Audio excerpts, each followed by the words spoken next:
नमस्कार साथियों।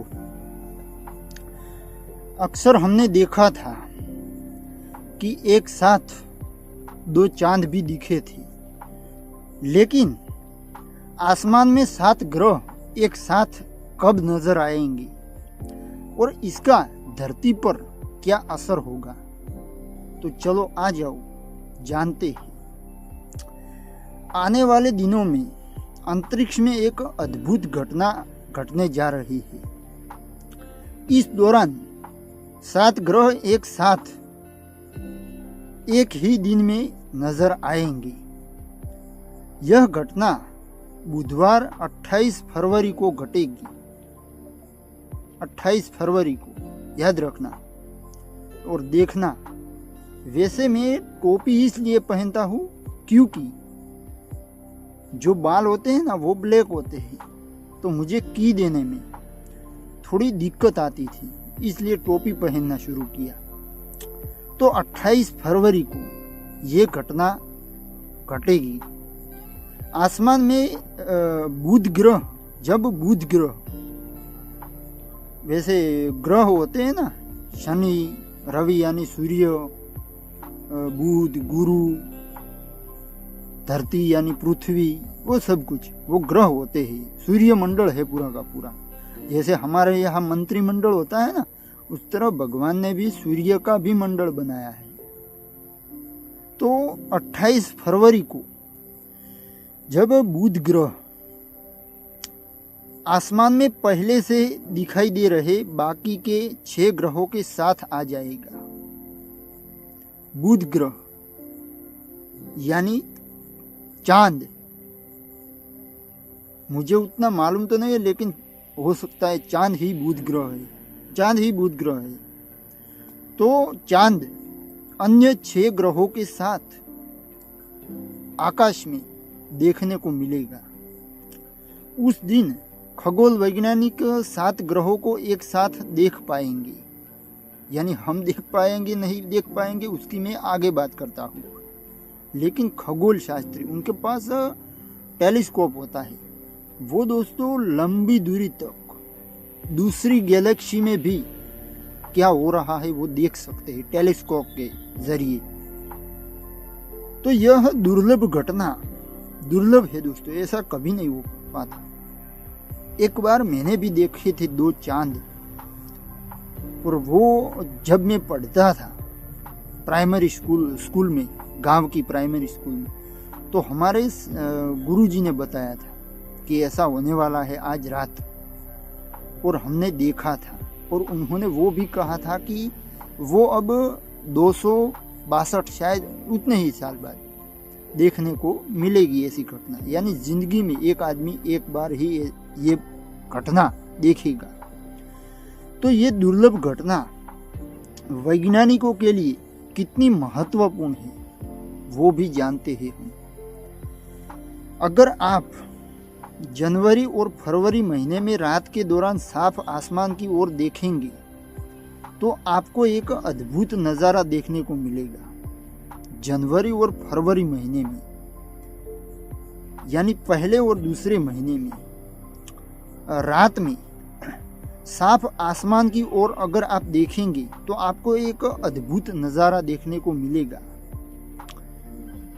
वर्तमान में 6 ग्रह शुक्र, मंगल, बृहस्पति, शनि, यूरेनस और नेपच्यून, आखिरी ग्रह नेपच्यून, वो सूर्य मंडल उसमें आखिरी ग्रह है नेपच्यून ग्रह। रात में आसमान में देखे जा सकते हैं। बुध ग्रह यानी चंद्रमा, वो भी इन सभी के साथ नजर आएगा। ये दुर्लभ यूनिक घटना है, लेकिन ऐसा सिर्फ एक रात ही होगा, और ये फरवरी के आखिरी के महीने में होगा। फरवरी के आखिरी महीने में होगा, यानी 28 तारीख को इस फरवरी महीने की। आज 3 तारीख हुई है, आने वाली 28 तारीख को ये घटना होगी, वो भी दुर्लभ। लेकिन पहले के ज़माने में ऐसी कोई भविष्यवाणियाँ, ऐसे कोई न्यूज़ नहीं आते थे, तो ऐसी ऐसी दोस्तों बातें आती है सामने। साइंटिस्टों की तरफ से कि कोई एस्ट्रॉइड आने वाला है। वैसे आता बाता कुछ नहीं है, लेकिन ऐसी बातें चलती रहती है दोस्तों। वैसे आज मैंने पूरा दिन काम किया है, बहुत काम किया। बाजार गया सबमर्सिबल मोटर पंप सेट लेने के लिए, क्योंकि ट्यूबवेल में मोटर बिगड़ चुकी है। तो आज पूरा का पूरा दिन मथापच्ची करी है और थक भी गया हूँ। और दूसरी चीज़ कि मैंने एक डिसीजन लिया है कि मैं जिंदगी के आखिरी सांस तक, आखिरी दिन तक यूट्यूब पर किसी न किसी प्रकार का वीडियो अपलोड करूँगा, चाहे मुझे उसका फल मिले न मिले, नो प्रॉब्लम, लेकिन बस ये करना है। क्योंकि मैं बचपन से चाहता था कि कोई तो ऐसी एक्टिविटी होनी चाहिए जो हम हर दिन करें और आखिरी दिन तक करें। उसका परिणाम चाहे कुछ भी आए, लेकिन पॉजिटिव कुछ करे। तो यही ठान लिया है मैंने कि मैं यूट्यूब पर वीडियो बनाऊंगा, और ऐसी अपेक्षा भी नहीं रखता हूँ कि कोई देखे न देखे, कोई सब्सक्राइब करे न करे, कोई दिक्कत नहीं है दोस्तों, बस करना है और गिव अप कभी नहीं करना है। लेकिन आते हैं मुद्दे पर। शुक्र, मंगल, बृहस्पति, शनि, यूरेनस और नेपच्यून रात में आसमान में देखे जा सकते हैं। और बुध ग्रह, जनरल नॉलेज के लिए मैं बुध बोल रहा, लेकिन आसान भाषा में चंद्रमा। वैसे वीडियो बनाते हैं, बात करते हैं, तो कुछ नॉलेज भी गेन होना चाहिए, बढ़ना चाहिए, इसलिए मैं बुध ग्रह बोलता हूँ। और साथ में ये भी बोलता हूँ कि बुध ग्रह यानी चंद्रमा, जो हम हर दिन देखते हैं, आम बात है। लेकिन वो भी मैं कह रहा था कि पहले कोई ऐसा न्यूज़ के लिए, आजकल क्या है दोस्तों कि फटाक लेके न्यूज़ आ जाते हैं, कोई भी घटना घटती है तो। जैसे कि वो 29 अप्रैल को एस्ट्रॉइड धमकने वाला है, साला कुछ नहीं हुआ। पुराने ज़माने में हमारे दादा परदादा वो भी जीते थे, उनके ज़माने में भी ऐसा कुछ हुआ होगा। लेकिन ये लोग साइंटिस्ट, न्यूज़ वाले नेगेटिव एनवायरनमेंट फैलाते हैं इसके कारण। जैसे कि अभी मैं उसमें पढ़ा नहीं था, लेकिन टाइटल ज़रूर पढ़ा था मैंने, जिसमें लिखा था कि किसी डेट को, कुछ इसी साल में, इसी 2-3 महीने की बात थी उसमें, कि कोई एस्ट्रॉइड आने वाला है और धरती का, या 2035 में धरती का विनाश होने वाला है। यार, हम आए हैं कितने साल के लिए? 100 साल के लिए। और अक्सर हम सुनते हैं लोगों से कि यार कल की मत सोचो, आज को अच्छे से जियो। तो फिर ये 2035 की बात, कुछ भी हो जाए हमारे हाथ में तो है नहीं। और ये लोग, आज की जो जनरेशन है उसमें गैप आई है, वो भी खास करके हमारे इंडिया में। जो मेरी एज की अगर बात करूं, तो जो हमारे पिताजी की जनरेशन थी वो अलग तरीके से जीती थी, उनकी सोच भी अलग थी। और आज की जो युवा पीढ़ी है उसकी सोच भी अलग है, जीने का तरीका भी अलग है। तो उस तरह इससे क्या होता है, क्या प्रॉब्लम तो सॉल्व होने वाला नहीं है, सिर्फ नेगेटिव एनवायरनमेंट फैलेगा। तो इसकी कोई ज़रूरत नहीं है दोस्तों, मेरा ये मानना है। चाहे कुछ भी हो, हमारे हाथ में नहीं है। और दूसरी चीज़ ये, और जो वो 29 अप्रैल को एस्ट्रॉइड आने वाला था, शायद गर्मियों में ये न्यूज़ आया था, 2019 की शायद बात थी, आपको याद होगा। तो एक दोस्त ने ऐसा भी कहा था कि अमेरिका के पास ऐसी मिसाइल है जो उस एस्ट्रॉइड को तोड़ देगी। ऐसा होता है दोस्तों। और फेक न्यूज़, मिस इन्फॉर्मेशन छाई रहती है और इंसान को उसका ध्यान खींचने के लिए ऐसी खबरें फैलाते हैं लोग। बात इतनी होती है, इतनी बड़ी कर देते हैं, इस तरह से होता है। लेकिन मुद्दे पर आते हैं, बुध ग्रह यानी चंद्रमा भी इन सभी ग्रहों के साथ नजर आएगा। वैसे आज थोड़ी एनर्जी कम है मेरे में, और बातें ही करनी है ना, कोई दिक्कत नहीं है, तो बोलता जाऊंगा। अब साथ नजर आएंगे, चंद्रमा के साथ 6 अन्य ग्रह नजर आएंगे, लेकिन ऐसा सिर्फ एक रात को ही होगा, और ये फरवरी के आखिरी के महीने में होगा। फरवरी महीना है, फरवरी, उसकी 28 तारीख को कहा गया है। यह घटना न केवल खगोल विज्ञान के प्रति उत्साही व्यक्तियों के लिए महत्वपूर्ण है, जैसे कि साइंटिस्ट होते हैं, वो ऐसी यूनिक चीजें देखने के लिए क्यूरियस होते हैं, तो इनके लिए महत्वपूर्ण है, बल्कि यह घटना सौर मंडल में पृथ्वी के स्थान को समझने के लिए नई जानकारी भी मुहैया कराएगा। ये एक प्लस पॉइंट है। अगर आप नहीं समझे हो तो मैं समझाता हूँ आसान भाषा में। ये घटना जो सौर मंडल में पृथ्वी के स्थान को समझने के लिए नई जानकारी भी मुहैया कराएगा। उससे पता चलेगा कि सौर मंडल में पृथ्वी की पोजीशन कहाँ पर है, कहाँ पर स्थान है पृथ्वी का, ये भी जानकारी मिलेगी।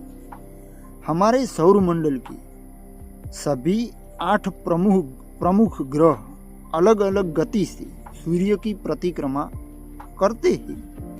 सूर्य के सबसे नजदीक वाला ग्रह यानी बुध 88 दिनों में, बुध ग्रह, मैंने शायद गलत बोला या सही बोला, बुध ग्रह है, और जो चंद्रमा है वो पता नहीं वो ग्रह है या, मुझे ऐसा साइंस में कोई नॉलेज नहीं है दोस्तों, सॉरी। तो बुध ग्रह नजदीकी ग्रह है सूर्य से। अब मुझे मालूम नहीं है, चंद्रमा उपग्रह है पृथ्वी का, जो पृथ्वी की परिक्रमा करता है। तो बुध ग्रह 88 दिनों में सूर्य की परिक्रमा पूरी करता है। यानी बुध में एक साल 88 दिनों का होता है। पृथ्वी में एक साल 365 दिनों का होता है, वो हम सबको मालूम है। जबकि सूर्य से सबसे दूर के ग्रह नेपच्यून को यह परिक्रमा पूरी करने में करीब 60,190 दिन, या पृथ्वी के समय के हिसाब से देखें तो 165 साल लगते हैं दोस्तों। इतनी गैप होती है। हमें ये बातें साधारण लगती है, लेकिन ऐसा होता नहीं है। सभी ग्रह अलग अलग गति से सूर्य की परिक्रमा करते हैं। इसकी वजह से ये कभी कभी सूर्य के एक तरफ एक लाइन में आ जाते हैं। अलग अलग गति से सूर्य की परिक्रमा करते हैं। तो कभी ऐसा भी होता है, इसकी वजह से कभी कभी सूर्य के एक तरफ एक ही लाइन में, सीधी लाइन में आ जाते हैं। अगर सभी ग्रह ठीक से पंक्तिबद्ध हो जाए तो हम पृथ्वी से रात में एक ही समय में कई ग्रहों को देख सकते हैं। अगर सभी ग्रह ठीक से एक लाइन में हो जाए तो हम पृथ्वी पर से रात में एक ही समय में कई ग्रहों को देख सकते हैं। यानी हमने, आम आदमी ने तो कभी सौर मंडल क्या होता है सब कुछ जाना नहीं है, लेकिन भगवान ने एक मौका भेजा है सबको सब ग्रह दिखाने का। यानी पृथ्वी से हम दूसरे ग्रह नहीं देख सकते सूर्य के अलावा। और चंद्र एक, दूसरा कोई ग्रह हम नहीं देख सकते अपनी आंखों से, लेकिन ये एक भगवान ने अच्छी घटना बनाई है। कुछ लोग तो ऐसा भी मानते हैं, उसमें नहीं पड़ना है चलो, कि प्रोग्राम ही है पूरा का पूरा, जो प्रकृति है और उसके नियम है, लॉ है, वो सारा का सारा प्रोग्राम किया गया है। वो तो सच बात है, भगवान ने सब कुछ ऑटो मोड पर रखा है। कुछ दुर्लभ घटनाओं में रात के समय आकाश में सभी ग्रहों के एक लाइन में होने के साथ एक्लिप्टिक भी दिखाई देता है। दरअसल सूर्य साल भर जिस मार्ग पर चलता हुआ पृथ्वी से प्रतीत होता है, दरअसल सूर्य साल भर जिस मार्ग पर चलता हुआ पृथ्वी से प्रतीत होता है उसे एक्लिप्टिक कहते हैं।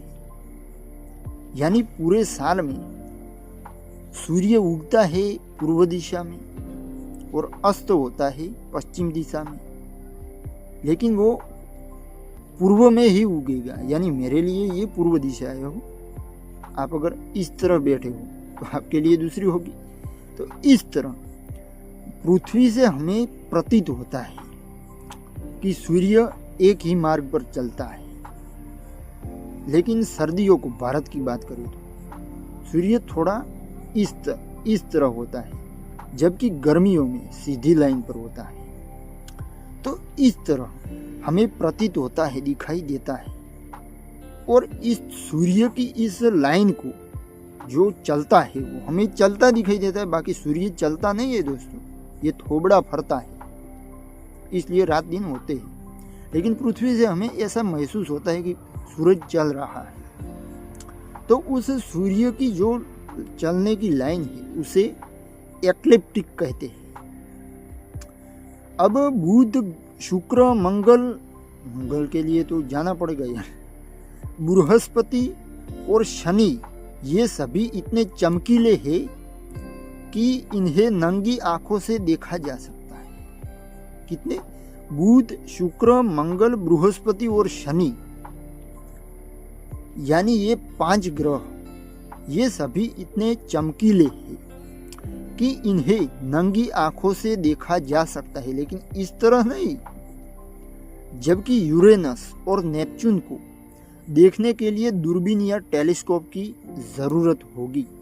तो दूरबीन खरीद लेना आप अगर देखना चाहते हो तो 28 तारीख को, इस आने वाली 28 तारीख को। यानी वीडियो तो अब 2 साल बाद भी किसी के सामने आ जाता है। तो 2025 28 जनवरी ये इसकी डेट है, यानी मैं इस महीने की बात कर रहा हूँ। तो इतने चमकीले हैं कि नंगी आंखों से देखा जा सकता है। दूसरी बात, यूरेनस और नेपच्यून दूर है। यूरेनस थोड़ा नज़दीक है, लेकिन नेपच्यून आखिरी में है। तो उनको देखने के लिए दूरबीन या टेलीस्कोप की ज़रूरत होती है। अब हम इस घटना को घटित होते हुए जनवरी और फरवरी महीने में देख सकते हैं। वास्तव में ये ग्रह एक लाइन में नहीं है, ये तो हम मानते हैं कि ये सारे ग्रह एक लाइन में नहीं होते। तो सौरमंडल में अपनी कक्षाओं के कारण ये सभी अर्धवृत्ताकार दिखाई देते हैं। सौरमंडल में उनकी कक्षाएं, जो ऑर्बिट कहते हैं उसे, कक्षाओं के कारण ये अर्धवृत्ताकार दिखाई देते हैं। यानी गोल लेकिन आधा गोल, उस तरह के दिखाई देते हैं। इन दोनों महीनों के दौरान बुध को छोड़कर सभी ग्रहों को रात में देखा जा सकता है। इस घटना को ग्रहों की परेड, जैसे मिलिट्री की परेड होती है ना, इसी तरह भगवान ने ग्रहों की परेड बनाई है। भगवान का आज कोई सेलिब्रेशन, आज नहीं 28 तारीख को कोई सेलिब्रेशन होगा, तो भगवान ने ग्रहों की परेड बनाई है, परेड रखी है और आपको उसमें हाजिर होना है। मेरी तरफ से आपको निमंत्रण है इस घटना में उपस्थित रहने के लिए। वैसे मैं तो दोस्तों आजकल मैंने कई बार सुना है YouTube में, ऐसे किसी के मुंह से तो नहीं सुना है, कि अक्सर कई लोग ऐसे होते हैं जो भगवान में नहीं मानते। तो एक बार एक इंसान के पास कोई आया तो उसने कहा, I don't believe in God, actually I believe in जो हमारे सामने होता है उसी को बिलीव करते हैं, यानी हम लोग भगवान में नहीं मानते हैं। उन्होंने कहा तो क्योंकि उनकी बुद्धि नहीं होती है, वो भगवान को नहीं मानते, बुद्धि नहीं होती है। अरे भाई, जहां देखो कण कण में भगवान है, यही तो भगवान का स्वरूप है। और भगवान की शक्तियां, यानी हमारे अंदर भी भगवान का अंश है, एनर्जी है। भगवान प्रकृति, उसकी शक्ति यानी एनर्जी, और एनर्जी हमारे शरीर में है।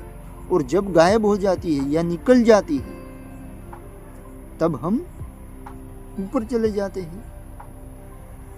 तो इस तरह भगवान कोई व्यक्ति नहीं है, वो तो सगुण साकार से निर्गुण निराकार तक अत्र तत्र सर्वत्र भगवान है दोस्तों। ये भगवान की व्याख्या। तो उसने कहा कि मैं भगवान में नहीं मानता हूं, और स्टेज पर आया, वो कोई पब्लिक स्पीकर हुआ होगा, तो उनसे पूछा कि महर्षि मैं भगवान में नहीं मानता हूँ, हमें जो एक्चुअली दिखता है ना उसमें हम बिलीव करते हैं। तो उसने अच्छे से कहा कि तुम्हें ये उस माइक में इलेक्ट्रिसिटी दिखती है? उसने कहा ना, नहीं मुझे नहीं दिखती। तो उसने कहा उसको बाइट करना, इस तरह उस वायर को बाइट कर। उसने कहा नहीं। तो फिर उसने समझाया कि ये नहीं दिखती, फिर भी है ना। तो इस तरह भगवान दिखते नहीं है लेकिन है। तो इस तरह दोस्तों कुत्ते के भी वंशज होते हैं, तो भगवान के वंशज क्यों नहीं होते? जो नहीं मानते हैं कि भगवान नहीं है, ऐसा कुछ नहीं है, ये तो सब कुछ फेक है, बेवकूफ बनाने की स्कीम है,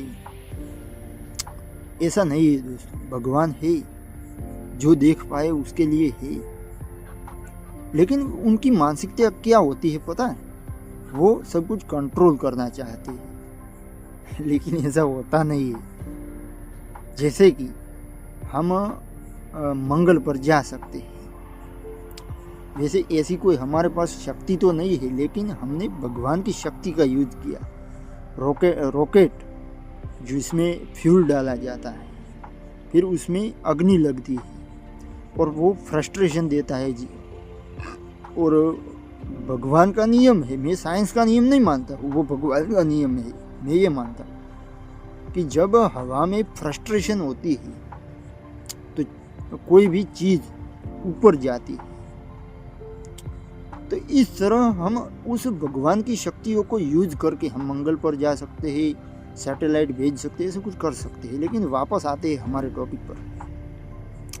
तो इस परेड में उपस्थित रहना आप सब, और बाइनोक्यूलर दूरबीन आता है ना, वो लेकर आ जाना।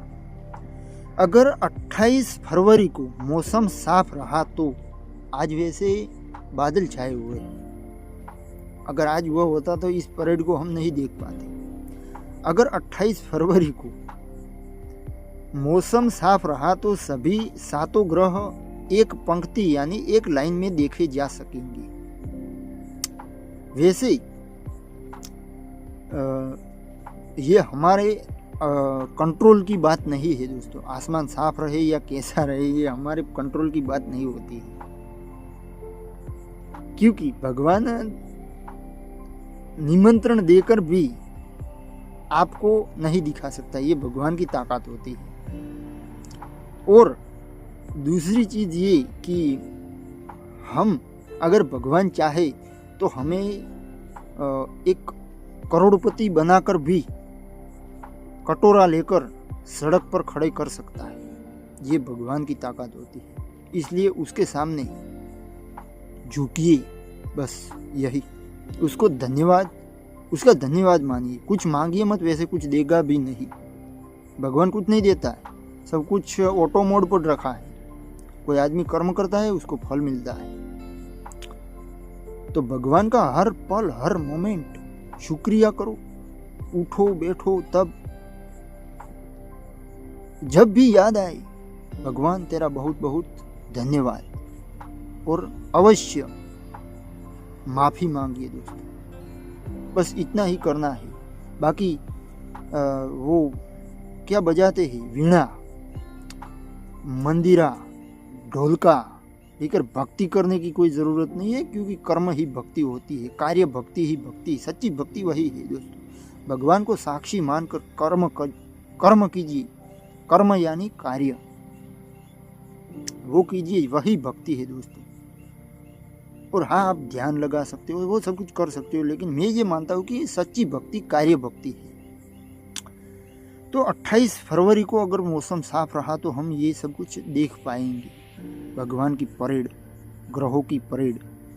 पृथ्वी से इस घटना को देखने वालों के लिए यह एक शानदार नज़ारा होगा। ये तो होगा ही, क्योंकि ऐसा कभी हुआ ही नहीं है। हमने तो जब भी अवकाश में देखा, सिर्फ सितारे और चंद्रमा ही दिखते हैं, और दिन में सिर्फ चंद्रमा और सूर्य ही दिखता है, हमें कुछ नहीं दिखता है। लेकिन ये एक यूनिक चीज़ है, एक साथ 7 ग्रह दिखेंगे हमें। अब ब्रिटेन के 5th स्टार लैब्स में, ब्रिटेन में एक लैब है, वो बाइल टेलीस्कोप वहाँ पर रखा गया है। 5th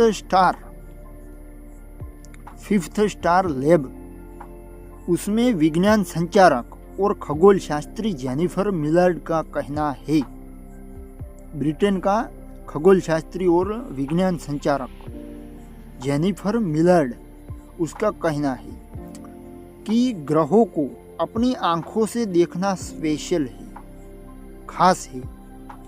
आप गूगल पर जाकर इन सभी ग्रहों का और भी शानदार नज़ारा देख सकते हैं। फोटो वो मैं डाल दिया हूँ फेसबुक में, और शायद हो सकेगा तो मेरे इस बगल वाले कंप्यूटर में भी कहीं पर भी रखा हुआ होता है, उसमें भी मैं फ़ोटो रखूँगा थंबनेल का।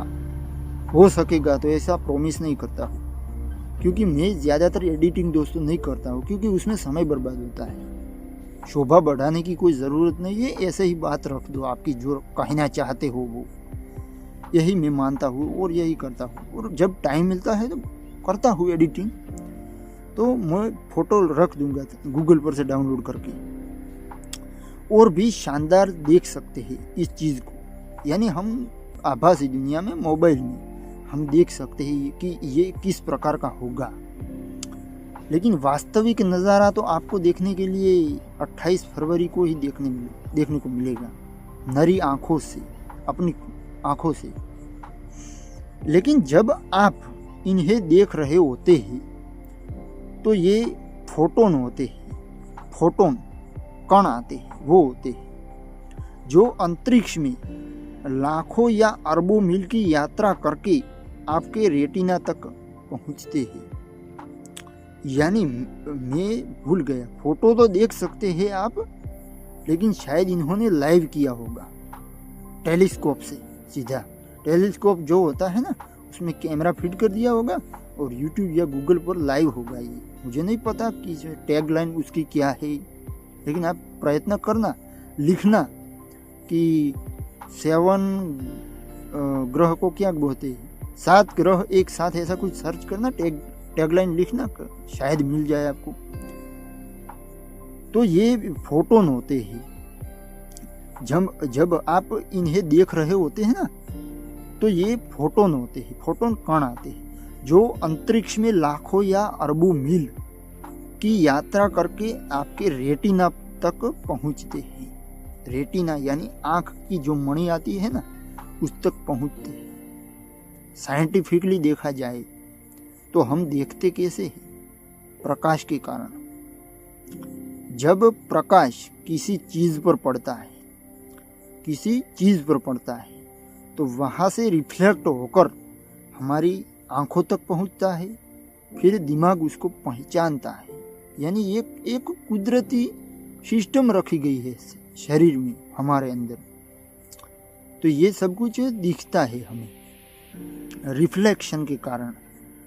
और अगर प्रकाश चला जाए, लाइट चली जाए, तो हमें कुछ नहीं दिखता। तो जो ये आप देखते हैं वो फोटोन होते हैं, जो अंतरिक्ष में लाखों, दोस्तों आप जो सनलाइट आती है ना, वो शायद मेरे अंदाजे से 8.5 मिनट लगते हैं उसे पृथ्वी पर आने का। वक्त कितना है उसका? 8.5 मिनट लगते हैं। जब सूरज निकलता है तो उसकी रोशनी को पृथ्वी तक आने के लिए 8.5 मिनट लगते हैं। इस तरह अंतरिक्ष में लाखों या अरबों माइल की यात्रा करके आपकी आंखों तक पहुंचते हैं। यानी जो नेपच्यून, उसको अगर छोड़ दिया जाए तो दूसरा आगे का जो ग्रह है, जो कुछ भी है, उसका नाम मैं भूल गया, तो नेपच्यून और वो सारे दूर के ग्रह है, वो एक लाइन में आएंगे तो कितने मीलों का अंतर हुआ दोस्तों, जो आपको देखने को मिलेगा। यानी आपकी दृष्टि में ये सब कुछ पिक्चर देखने को मिलेगा। यह देखना दिलचस्प है कि क्या इस तरह के अलाइनमेंट यानी एक लाइन में आना, जो अलाइनमेंट का एक पंक्ति में आने का पृथ्वी पर कोई प्रभाव पड़ता है। ये एक प्रश्न मुझे भी होता है और सबको होता है कि इसका कोई पृथ्वी पर प्रभाव पड़ेगा। लेकिन आज यार प्रभाव पड़ा है थोड़ा पृथ्वी पर। मुझे जुकाम हो गई है, खांसी हो गई है। पता नहीं क्यों आज पूरा का पूरा एनवायरनमेंट बदल गया है। बादल आ गए, सुबह तो नहीं थी, लेकिन आ गए कैसे यार, पता नहीं। क्लाइमेट चेंज करते हैं ना, वो है। सब कुछ होगा दोस्तों, सब कुछ होगा, क्योंकि हमने पॉल्यूशन फैलाया है। वो भी कुछ ऐसी जरूरी नहीं है कि पॉल्यूशन के कारण ही क्लाइमेट चेंज हो रहा है। जब लोग बदल जाते हैं तो सृष्टि क्यों नहीं बदलेगी भैया? लोग भी बदल जाते हैं, 1 मिनट में बदल जाते हैं, तो सृष्टि, कुदरत क्यों नहीं बदलेगा? तो दूसरा क्वेश्चन, क्या इनका उपयोग हमारे सौरमंडल और उससे परे की हमारी समझ को बढ़ाने में मदद हो सकती है? जो हमारा सौरमंडल है उससे परे जाए, जो हमारी गैलेक्सी है मिल्की वे, जिसके हमारी जो गैलेक्सी है ना, उसको मिल्की वे कहते हैं, उससे परे जाकर अवकाश को, नेचर को समझने में कोई मदद मिल सकती है इसके कारण? ये भी एक सवाल है। अब जेनिफर मिलर्ड कहती है, वास्तव में यह एक संयोग है कि सभी ग्रह अपनी कक्षाओं में इस स्थिति में है। ये एक संयोग है कि सभी ग्रह अपनी कक्षाओं में इस स्थिति में है, एक ही लाइन में, एक ही पंक्ति में। कुछ वैज्ञानिकों का कहना है कि इस तरह के ग्रहों के अलाइनमेंट से, यानी एक ही लाइन में आने से पृथ्वी पर असर पड़ सकता है। अब दोस्तों देखो, जिसके पास ज्यादा ज्ञान होता है वो अलग तरीके से समझाता है, जिसको कोई एक्सपर्ट होता है वो अलग तरीके से समझाता है। मैं साइंटिस्ट की बात कर रहा हूँ, तो हर आदमी अलग अलग बोलेगा। बाद में सच कौन, जिसके पास ज्यादा समझ है वो, उसकी बात सच निकलेगी, जो कुछ भी हो। लेकिन ऐसे दावे वैज्ञानिक दृष्टि से कमजोर है कि पृथ्वी पर असर पड़ेगा, ऐसे दावे करना ये साइंटिफिकली थोड़े कमजोर है। कमजोर यानी दावे कमजोर कभी नहीं होते, लेकिन उनकी स्टेटमेंट वो फाउंडेशनहीन बेबुनियाद बातें हैं, ऐसा समझ लो। साल 2019 में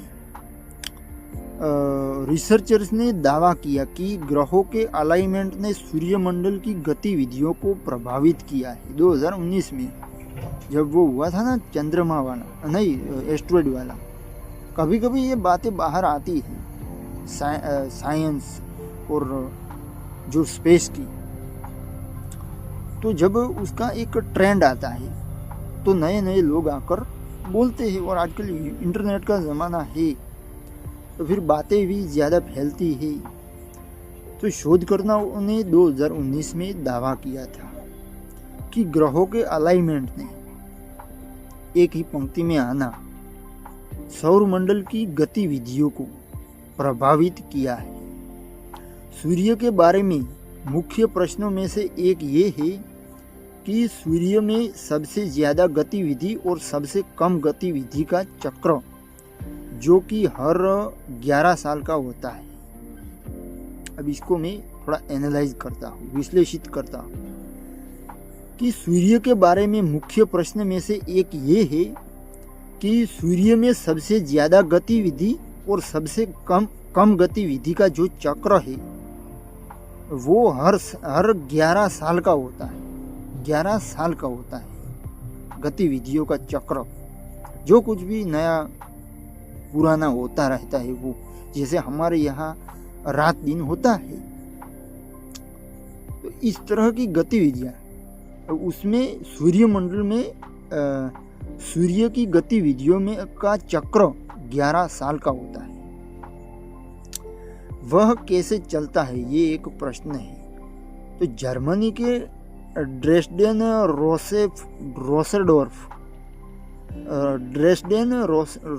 रोसेडोर्फ में हेल्महोल्ट्ज़ जेंट्रम अनुसंधान केंद्र, जर्मनी की बात कर रहा हूँ, ड्रेसडेन रोसेडोर्फ में जगह है हेल्महोल्ट्ज़ जेंट्रम अनुसंधान केंद्र। उसके भौतिक विज्ञानी, फिजिक्स के एक्सपर्ट, भौतिक शास्त्री फेरेंट स्टोफनी का मानना है कि शुक्र, पृथ्वी और बृहस्पति की संयुक्त ज्वारीय ताकतें इसका जवाब हो सकती है। हालांकि सूर्य पर हर एक ग्रह का ज्वारीय खिंचाव बहुत कम है, यानी सूर्य का भी ग्रेविटेशनल फोर्स है, जिसके कारण ये सारे के सारे ग्रह सूर्य की परिक्रमा करते हैं। तो स्टेफनी का कहना है कि जब 2 या अधिक ग्रह सूर्य के साथ पंक्ति में आते हैं, 1 या 2 ग्रह एक साथ आते हैं, तो फिर उसका थोड़ा असर तो पड़ेगा। क्योंकि अगर आप मान लो, मैं थोड़ी सिंपल वर्ड में समझाता हूँ कि एक मैग्नेट है, चुंबक, दूसरा मैग्नेट, उसको इस तरफ रखो, फिर तीसरा जहाँ मेरा मुंह है वहाँ पर रखो, और इसको इस तरह रखो, तो क्या होगा, मैग्नेट पर क्या असर क्या पड़ेगा। ऐसा भी हो सकता है कि दोनों मैग्नेट अवड़ हवड़ कुछ हो सकता है, उलझन सा कुछ हो सकता है। मैं भी एक साइंटिस्ट की तरह सोचने लगा यार कि कुछ तो होगा यार, ग्रेविटेशनल फोर्स में कुछ बदलाव तो आएगा, लेकिन वो एक्सपर्ट है, उनका विषय है, तो अगर ऐसा होता तो वो बताते। अगर ऐसा होता है तो वो खींच लेता है दोस्तों, क्योंकि जो रोटेशन है वो उसके कारण एक ग्रेविटेशनल फोर्स बनता है जो जोड़े रखता है। जैसे कि एक कोई भी चीज़ ले लो, सब कुछ कणों में से बना है। परमाणु और उसके अंदर जाए तो न्यूट्रॉन, प्रोटॉन और इलेक्ट्रॉन, जिसमें इलेक्ट्रॉन घूमता रहता है। यही बात है, यही कॉन्सेप्ट है सौरमंडल में।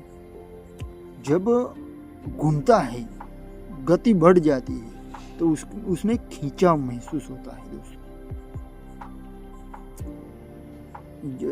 ग्रेविटेशनल फोर्स, चुंबकीय फोर्स बनता है। उस तरह से होता है। इसके कारण सौर मंडल एक साथ जुड़ा हुआ है और घूम रहा है पूरा। अब सूर्य पर हर एक ग्रह का ज्वारीय खिंचाव बहुत कम है, हर एक ग्रह का। जैसे जैसे दूर होते जाते हैं हम, बुध से लेकर नेपच्यून तक, नेपच्यून में ग्रेविटेशनल फोर्स कम होता है, तनाव खिंचाव कम होता है, क्योंकि वो दूर है। बात समझते हो ना?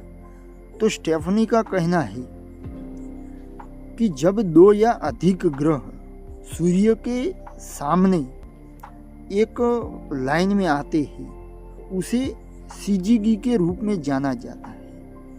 एक पंक्ति में आते हैं ना, उसे सीजीगी के रूप में जाना जाता है। वैसे नए नए शब्द आ रहे हैं, तो किसी दिन आपको काम आएंगे अगर याद रह जाते हैं तो सीजीगी के रूप में जाना जाता है। इस स्थिति में, इस कंडीशन में, ये मिलकर सूर्य के अंदर रोशनी तरंगे पैदा कर सकते हैं। रोशनी तरंगे पैदा, मैंने कहा ना कि इस तरह का आना थोड़ा प्रभाव तो पड़ेगा गतिविधियों में, क्योंकि ग्रेविटेशनल फोर्स में सब ग्रह अलग अलग है, लेकिन एक ओरिएंटल एक लाइन में आ जाते हैं। तो जो सूर्य के साथ उनका कनेक्शन है, उसमें भी थोड़ा बदलाव तो आएगा, मेरा ये मानना है, बाकी भगवान की इच्छा। तो इस स्थिति में मिलकर सूर्य के जो रोशनी तरंगे हैं वो पैदा कर सकते हैं, रोशनी तरंगे पैदा कर सकते हैं।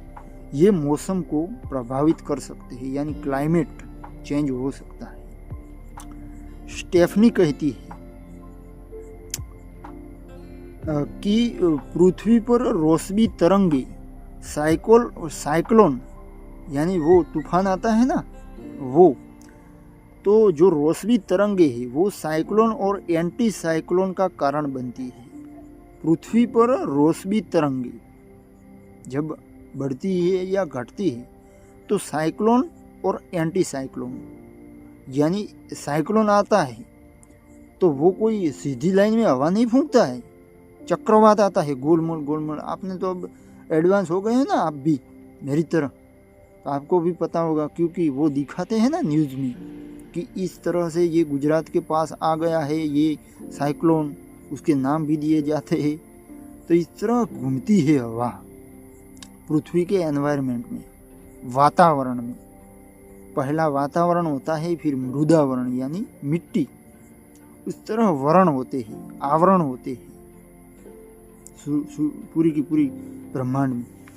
तो रोशनी तरंगे साइक्लोन और एंटी साइक्लोन, यानी हवा को एक चक्र में ले आना, फिर उसको घुमाकर बिखेरना, उसको एंटी साइक्लोन कहते हैं।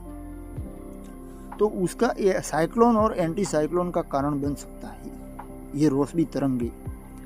हमारे पास सूर्य में भी वही रोशनी तरंगे है, हमारे पास सूर्य में भी वही रोशनी तरंगे हैं जो हमारे पास आते हैं, हमारी पृथ्वी में है वही रोशनी तरंगे सूर्य में भी है। तो सूर्य में भी चक्रवात आ सकता है भाई। अब स्टेफनी की गणना, ये एक स्त्री है वैसे, स्टेफनी साइंटिस्ट है, बहुत एक्सपर्ट है, बुद्धिशाली है। तो स्टेफनी की गणना से पता चलता है, उनकी गणित लगाया उन्होंने, कि शुक्र, पृथ्वी और बृहस्पति के अलाइनमेंट, यानी एक पंक्ति में आना, एक लाइन में आना, शुक्र, पृथ्वी और बृहस्पति के एक लाइन में आना, और उस अलाइनमेंट से, इस लाइन में आने के अलाइनमेंट से, उसे अलाइनमेंट कहा जाता है, अलाइनमेंट, उससे सौर गतिविधि की अवधि 11.07 वर्ष होगी, जो कि लगभग सोलर साइकिल के बराबर है। 11.07 वर्ष होगी गतिविधि सूर्य की, सौर मंडल की गतिविधि 11.7 वर्ष होगी।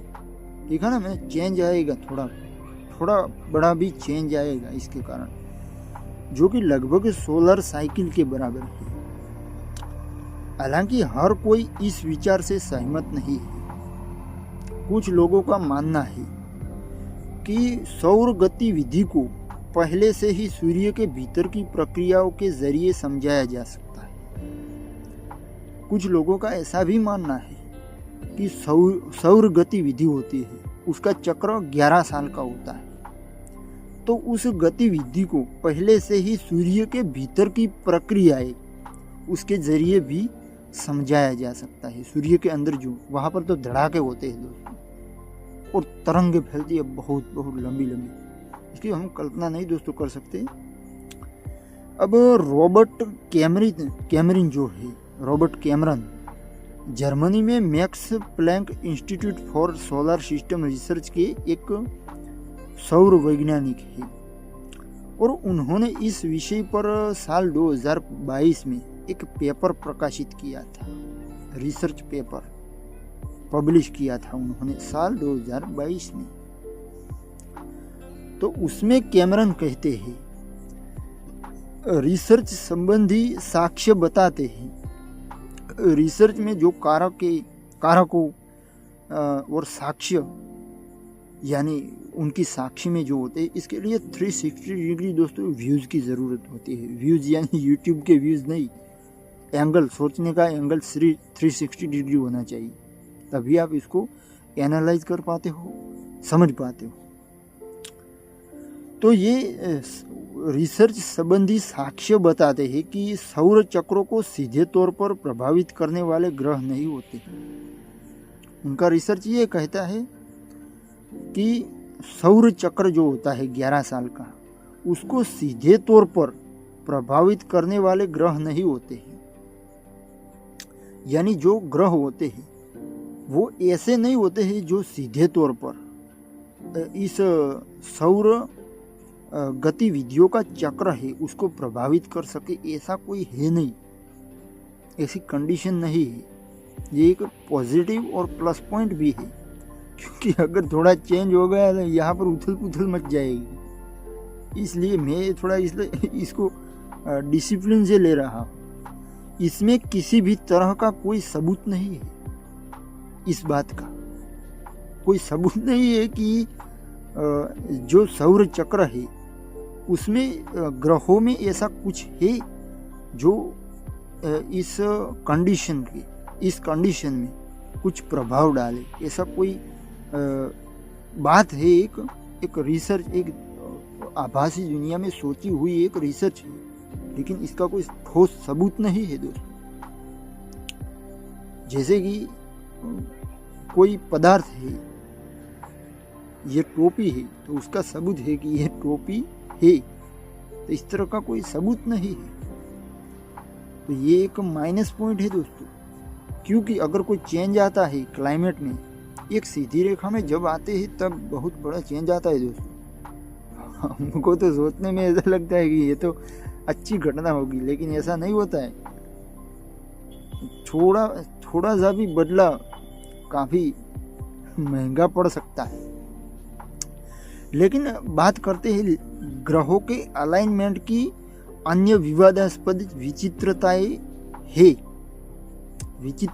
है जो निश्चित रूप से हम पर प्रभाव डालती है। जैसे कि वैज्ञानिक अवलोकनों के लिए उनकी उपयोगिता, विशेष रूप से सौर मंडल को एक्सप्लोर करने के संदर्भ में। अब इस अलाइनमेंट को, इस एक लाइन में आने की, इस एक पंक्ति में ग्रहों का आने का जो कंडीशन बनेगा, उसकी विचित्रताएं है जो निश्चित रूप से हम पर प्रभाव डालती है। जैसे कि वैज्ञानिक अवलोकन जो करते हैं, अवलोकन यानी ऑब्जर्वेशन करते हैं, उसके लिए उनकी उपयोगिता क्या है? विशेष रूप से सौर मंडल को एक्सप्लोर करने के संदर्भ में, यानी सौर मंडल को हम अभी तक इस गैलेक्सी से बाहर नहीं जा पाए हैं। कोई ऐसा मशीन नहीं भेजा गया है ताकि वो बाहर से देख पाए कि सौर मंडल में क्या हो रहा है, ऐसा कोई हुआ नहीं है। इसके कारण ये थोड़ी बड़ी चीज़ है। और वैसे भी ब्रह्मांड बहुत बड़ा है दोस्तों, हमारी सोच से परे है। आज मुझे भी, मैंने कहा यार मैं भी थोड़ा क्लाइमेट चेंज हो गया है, तो सौर मंडल को एक्सप्लोर किया जा सके, उसको घुमा जा सके, उसमें प्रवास किया जा सके। तो अंतरिक्ष यान के साथ बाहरी ग्रहों तक पहुंचना मुश्किल है। अंतरिक्ष में यान जो स्पेस शटल होते हैं ना, सैटेलाइट या कुछ भी मशीन भेजने की, बाहरी ग्रहों तक पहुंचना बहुत मुश्किल है, क्योंकि ये ग्रह अरबों मील यानी बहुत दूर है। जो हम नेपच्यून और वो सब ग्रह सुनते हैं ना, वो बहुत दोस्तों दूर है, और वहाँ पहुँचने में दशकों लग जाएंगे। उतना तो टाइम है नहीं हमारे पास खाने का भी टाइम नहीं है, तो दशकों लग जाएंगे, यानी 100 साल भी लग सकते हैं मशीन को पहुंचाने में। और इतना कोई तेज रफ्तार मशीन है नहीं, ऐसी एडवांस टेक्नोलॉजी भी नहीं है। ये तो सिर्फ टेलीस्कोप में देखते हैं। टेलीस्कोप कोई बड़ी चीज़ नहीं आती है दोस्तों, वो ग्लासेस लेंसेज रखे जाते हैं उसके अंदर, जिसके कारण जूम इन कर सके अवकाश को, और बहुत लंबी दूरी तक हम देख सकते हैं। लेकिन ऐसे देखने से कुछ नहीं होगा, वहाँ पर जाए उसके नज़दीक तभी पता चलेगा। तो वहाँ तक पहुँचने में हमें दशकों लग जाएंगे, ये एक चीज़। लेकिन उसके लिए भेजे गए हैं मशीन्स, लेकिन उसका टाइम लगेगा, हमारे पास टाइम तो है नहीं। तो बृहस्पति जैसे अच्छे स्थान पर स्थित ग्रह के गुरुत्वाकर्षण बल का उपयोग करके, बृहस्पति जैसे अच्छे स्थान पर, वो एक सेफ जोन है अंतरिक्ष में, बृहस्पति ग्रह है वो, उसके स्थान पर स्थित ग्रह के गुरुत्वाकर्षण बल का उपयोग करके, वहाँ पर जो ग्रह स्थित है पोजीशन में है, उसके गुरुत्वाकर्षण बल का उपयोग करके अंतरिक्ष यान को बाहर की ओर भेजने से यात्रा का समय एक नाटकीय रूप से कम हो जा सकता है। यानी ये लोग दिमाग तो चलाते ही रहते हैं कि क्या करें क्या करें। मैं तो नहीं पढ़ता हूँ क्योंकि दिमाग खिसक जाता है इसमें। आए हैं 100 साल के लिए और बड़ी बड़ी बातें करें यार, लेकिन बेजामारी करते हैं ये लोग, क्योंकि उनको इंटरेस्ट होता है दोस्तों इस चीज़ में। ऐसा नासा के वायेजर यान से बेहतर कोई अंतरिक्ष यान नहीं कर पाया है। नासा अमेरिका की संस्था जो है, दुनिया की लीडरशिप संस्था है दोस्तों। नासा का तो नाम हम सबने सुना है। तो उसका वायेजर यान उससे बेहतर कोई अंतरिक्ष यान ऐसा नहीं कर पाएगा। गैलेक्सी से बाहर जाना, दूसरे ग्रह पर जाना, उसके लिए दशकों लग जाएंगे, ये एक माइनस पॉइंट है। दूसरी चीज, दशकों लग जाएंगे तो इंफॉर्मेशन मिलने में भी दशकों लग जाएंगे, 100 साल लग जाएंगे इंफॉर्मेशन मिलने में। और इतने वक्त तक कौन इतनी, उसके लिए प्रयत्न तो हो चुके हैं और भेजा भी जा चुका होगा, कोई ऐसे थोड़ा छोड़ देगा।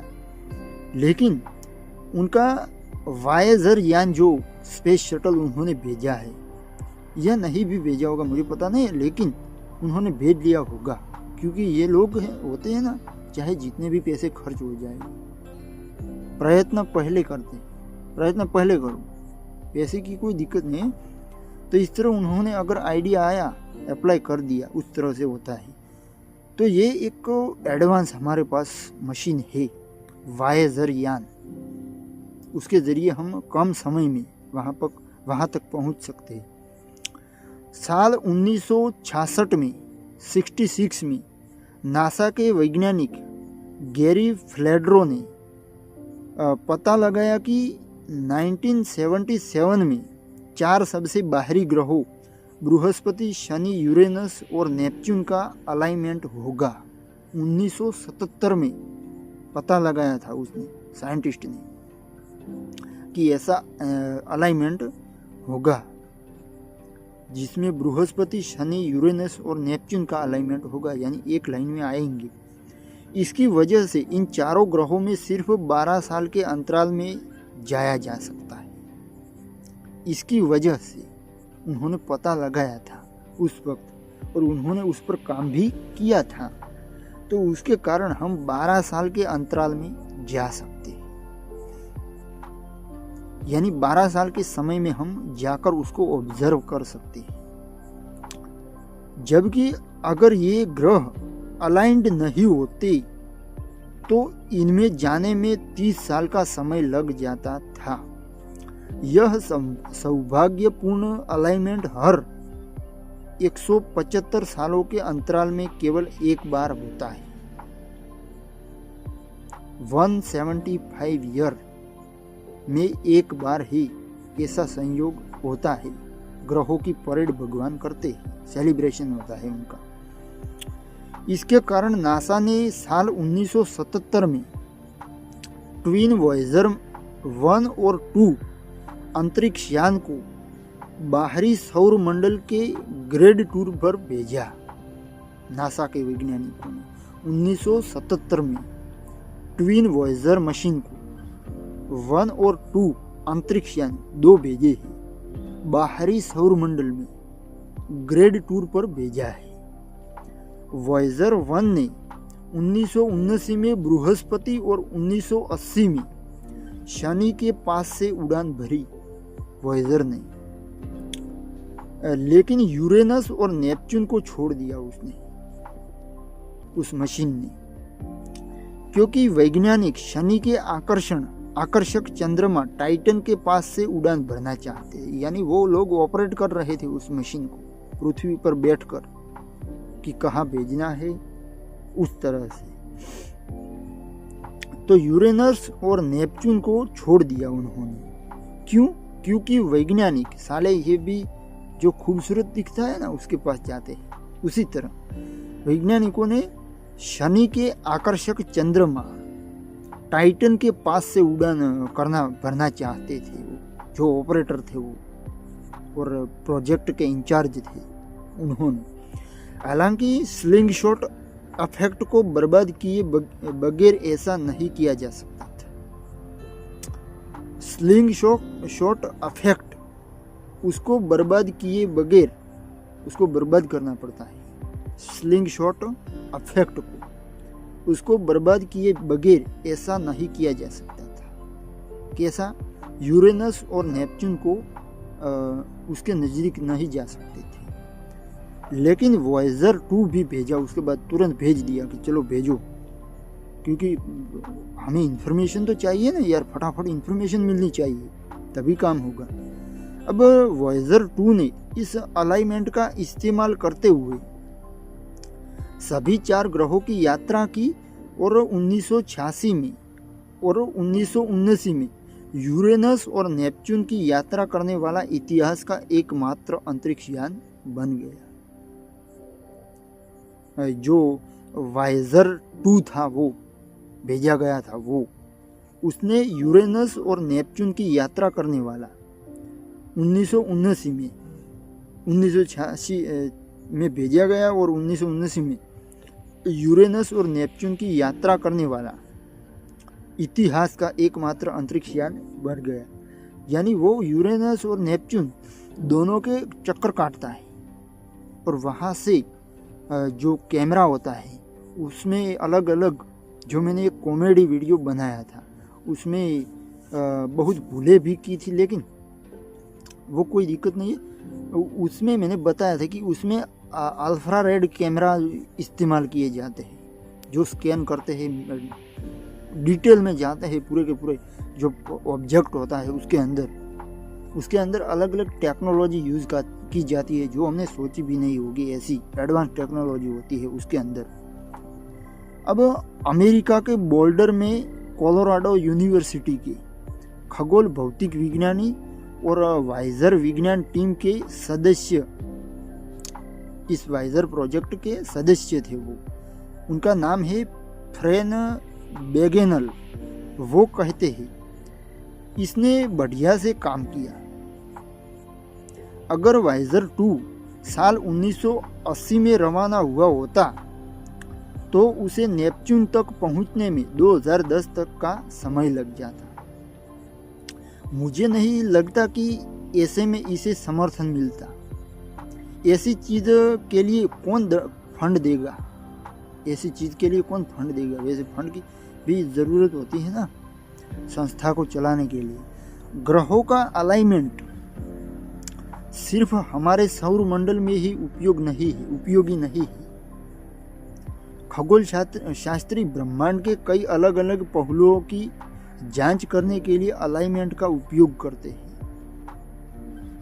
यानी इससे उनको इन्फॉर्मेशन मिलती है। हमको तो क्या पता, हमारे लिए तो सब कुछ जो पेड़ दिखता है तो हमें पेड़ ही दिखता है, लेकिन उनके लिए तो बहुत सोना जैसा लगता है उनको, क्योंकि उनको चाहिए इन्फॉर्मेशन, रिसर्चर को। तो उनके लिए एक ऑब्जर्व करने के लिए एक अच्छा मौका है और वो तो नहीं गवा सकते ये लोग, और करना भी चाहिए। ये हमारे लिए ही है। सबसे ज़्यादा इसका उपयोग एक्सोप्लैनेट की खोज यानी दूसरे ग्रहों की खोज और अध्ययन में किया जा सकता है। एक्सोप्लैनेट सूर्य के अलावा अन्य तारों की परिक्रमा करते हैं।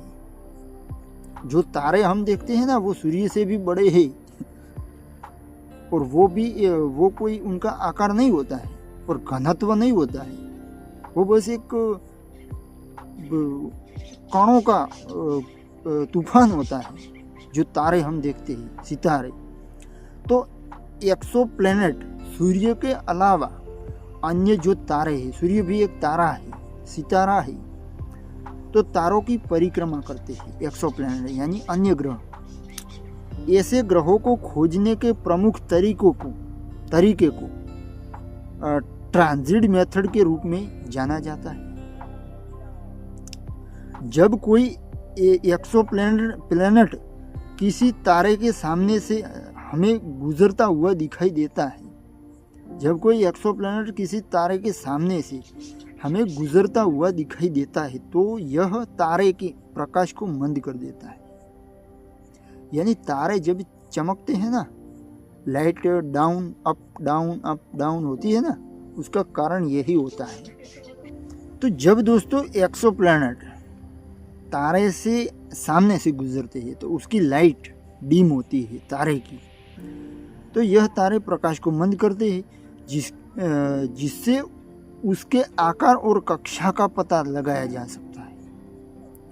ये कंडीशन जब होती है तब उसका आकार, क्योंकि टेलीस्कोप में साफ दिखता है कितना बड़ा है वो आकार, और उसकी कक्षा यानी किस पोजीशन पर, क्योंकि उन्हें जो वो देखते हैं सितारा, वो उन्हें गोल दिखाई देता है। फिर उसको कितना डाउन किया, वैसे हमें तो चमकता हुआ ही दिखता है, लेकिन उसकी कक्षा बीच में है, ऊपर है, नीचे है, वो उनको टेलीस्कोप में साफ दिखता है। इस विधि की जो ये विधि अपनाई जाती है कि उसकी बदौलत हमने कुछ खास तारों की परिक्रमा करने वाले कई ग्रहों की खोज की है। इस विधि की बदौलत, उसके कारण हमने कुछ खास तारे हुई उनकी परिक्रमा करने वाले कई ग्रहों की खोज की है।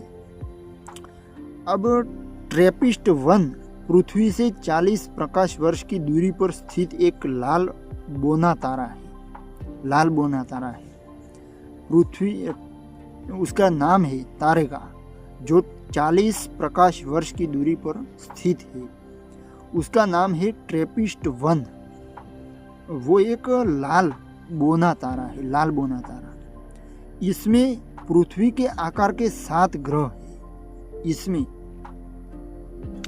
पृथ्वी के आकार के 7 ग्रह है। इसमें जो 40 प्रकाश वर्ष की दूरी पर स्थित एक लाल बोना तारा है ना, उसके मंडल में पृथ्वी के आकार के 7 ग्रह है, और ये ग्रह हमें तारे से होकर गुजरते हुए दिखाई देते हैं। तारे के आगे से होते हुए गुजरते हुए हमें दिखाई देते हैं।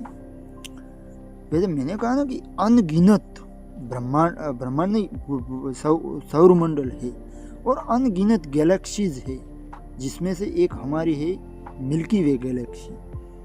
जैसे अगर आपको पता होना चाहिए, पहले हम कहते थे कि मैं गुजरात से हूँ, फिर हमने आगे गए तो हम कहते हैं कि हम भारत से हैं फिर हमने कहा कि हम एशिया से हैं, फिर हमने कहा हम पृथ्वी से हैं, फिर हमने कहा हम मिल्की वे से हैं। इस तरह हमारी पहचान है दोस्तों। मिल्की वे गैलेक्सी में हम रहते हैं। जैसे पृथ्वी का कुछ नहीं आता दोस्तों इस ब्रह्मांड में।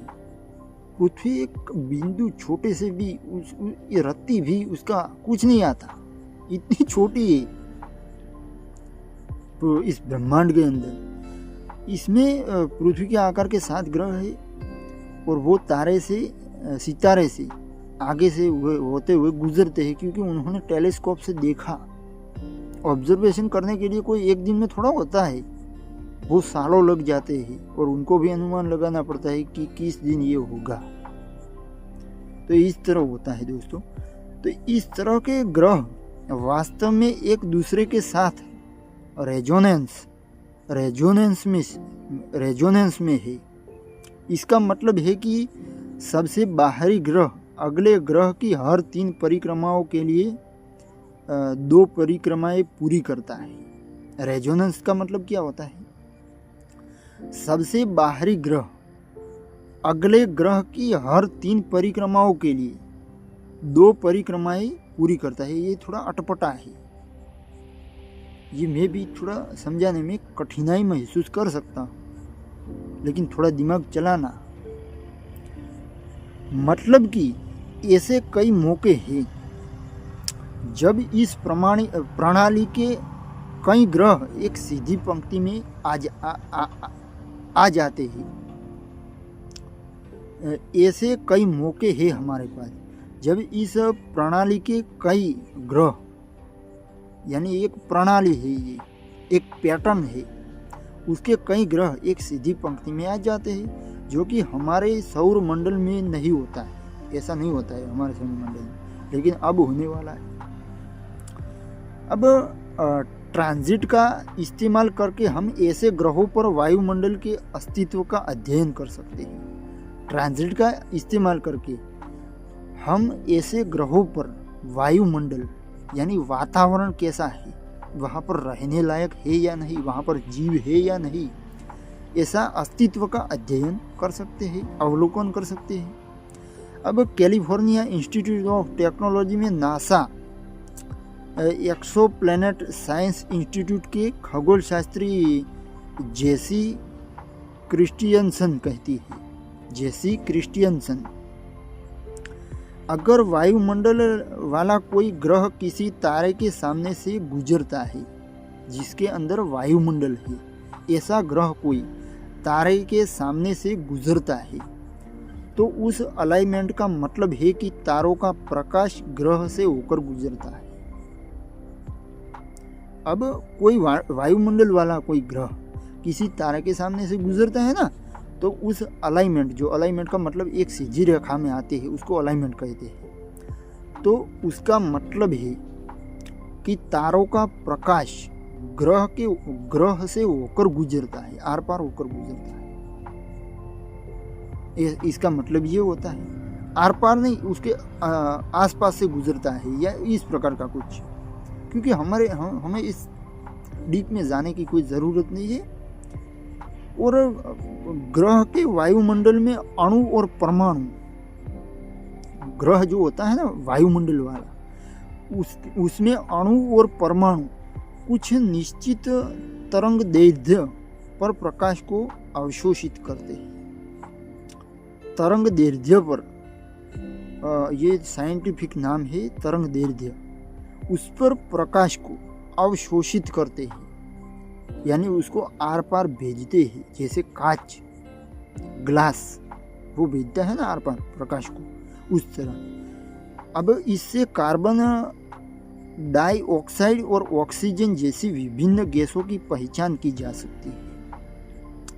यानी इनको पता है कि कार्बन डाइऑक्साइड और ऑक्सीजन वो उसका परमाणु या अणु प्रकाश को अवशोषित करता है या नहीं, उसका गुणधर्म क्या है, उसका पता लगाकर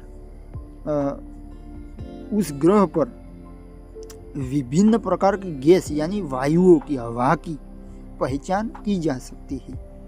अब क्रिस्टियनसन कहती है हमारे वायुमंडलीय संरचना के विश्लेषण का अधिकांश हिस्सा अलाइनमेंट के कारण है।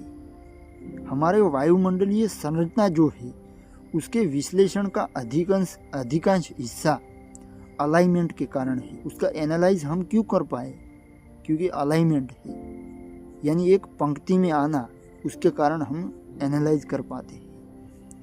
बहुत बड़े अलाइनमेंट हमें दूर के ब्रह्मांड यानी आकाश गंगा गैलेक्सीज उसकी जांच करने में मदद करते हैं। बहुत बड़े अलाइनमेंट हमें दूर के ब्रह्मांड यानी आकाश गंगाओं की जांच करने में मदद करते हैं। शुरुआती ब्रह्मांड की आकाश गंगाओं का अवलोकन करना मुश्किल है। शुरुआती ब्रह्मांड की यानी ताज़ी नई बनी हुई उसकी आकाश गंगाओं का अवलोकन करना, ऑब्जर्वेशन करना मुश्किल है, क्योंकि वे बहुत धुंधली और दूर है। हालांकि अगर कोई बड़ी आकाश गंगा या इनका समूह हमारी दृष्टि रेखा और बहुत दूर की प्रारंभिक आकाश गंगा के बीच से गुजरता है, अगर कोई बड़ी आकाश गंगा या इसका समूह, यानी इसमें सब कुछ घूमता रहता है यार, आकाश गंगा ये भी घूमती है, तो कोई आकाश गंगा हमारी दृष्टि रेखा से और बहुत दूर की प्रारंभिक यानी शुरुआती नई आकाश गंगा के बीच से गुजरता है, तो इसका विशाल गुरुत्वाकर्षण खींचाव अधिक दूर वस्तु के प्रकाश को बढ़ा सकता है। यानी उसके बीच का गुरुत्वाकर्षण का खींचाव जो होता है ना, वो अधिक दूर की स्थित वस्तु यानी दूर स्थित वस्तु का उसके प्रकाश को बढ़ाता है। जब लाइट पड़ती है यार, सीधी सादी भाषा में शब्द समझो कि हम फ्लैश लाइट चालू करते हैं तो किसी ऑब्जेक्ट पर पड़ती है, हट लेकर हमें पता चल जाता कि ये क्या है, इस तरह। तो इससे हम उसका अवलोकन और अध्ययन कर सकते हैं, और इस प्रक्रिया को ग्रेविटेशनल लेंसिंग कहा जाता है। अब क्रिस्टियनसन कहती है पूरे ब्रह्मांड में बहुत बड़े अलाइनमेंट्स है। इनका इस्तेमाल जेम्स वेब स्पेस टेलीस्कोप जैसे दूरबीनों के जरिए दूर के तारों और आकाशगंगाओं का निरीक्षण करने के लिए किया जा सकता है। जैसे कि एरेंडेल, यह पृथ्वी से सबसे दूर का जाना हुआ तारा है। पृथ्वी से सबसे दूर का तारा एरेंडेल। अगर किसी दिन आपको एग्जाम में पूछा जाए कि एरेंडेल क्या है, तो जवाब देना कि ये पृथ्वी का जाना हुआ अब तक का सबसे दूर का तारा है। अब टेलीस्कोप के जरिए देखा गया कि प्रकाश ब्रह्मांड के 13.7 अरब साल के इतिहास के पहले अरब साल से आया, और यह केवल ग्रेविटेशनल लेंसिंग के कारण दिखाई देता है। ये थोड़ा डीप साइंस में, इसमें हमें जाने की कोई ज़रूरत नहीं है, हमें तो बस वो परेड देखनी है। अब अलाइनमेंट के कुछ और नए उपयोग है, यानी इस पंक्ति में आना उसके उपयोग, अन्य भी उपयोग है। जैसे कि सौर प्रणालियों में एक्सोप्लैनेट के अस्तित्व की जांच करना, जहां एक्सोप्लैनेट एक दूसरे के सामने से गुजरते हुए हमें दिखाई देते हैं। अब साल 2024 में अमेरिका की पेंसिल्वेनिया स्टेट यूनिवर्सिटी में डिग्री पाने वाले स्टूडेंट निक टूसे ने इन अलाइनमेंट का इस्तेमाल ट्रैपिस्ट 1 प्रणाली की दुनिया के बीच भेजे जा रहे किसी भी स्पिल ओवर कम्युनिकेशन को देखने के लिए किया।